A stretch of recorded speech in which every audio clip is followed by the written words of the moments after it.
So 3.3, number 130. So you have this picture and it says let h of x equal f of x plus g of x. Find these three particular derivatives. So the first thing to note is that h prime of x as a function would of course be the derivative applied to this sum. So when the derivative applies to this sum, you'll use the sum difference rule and the derivative will distribute across this sum, and you'll just have f prime plus g prime, which is not the case with the product. Of course, you'd have to use the product rule down here for number 131, but for this one it's just straightforward. The derivative applies to both of them separately, and you add after the fact. So now if I want h prime of 1, well, for h prime of 1 is simply f prime of 1 plus g prime of 1. So where in the picture exactly is f prime of 1 and g prime of 1? Well, it's the slopes of these particular curves.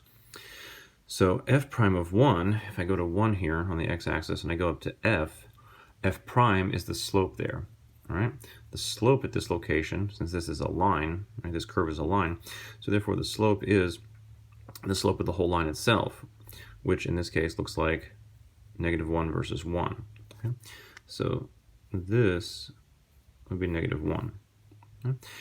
G prime of 1, okay? So I go to 1 on the x-axis and I go up to g, so I look at what the slope is there. Well, again, it's a line, so the slope of this line looks like 1 versus 1 here, so it looks like 1. Okay? So g prime of 1 is 1. So adding them together, I will get 0. So that's h prime of 1. H prime of 3, without writing out all the symbols for it, h prime of 3 would be, of course, f prime at 3 plus g prime at 3.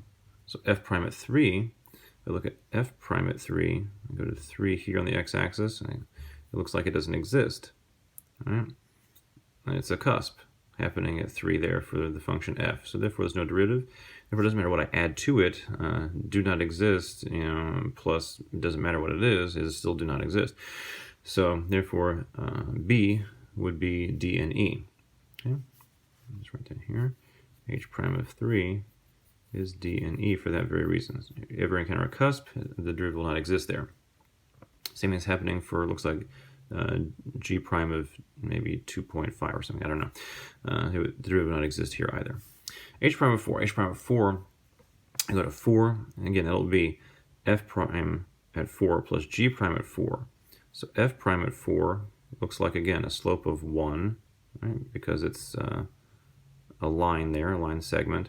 So slope of 1 happening here at 4.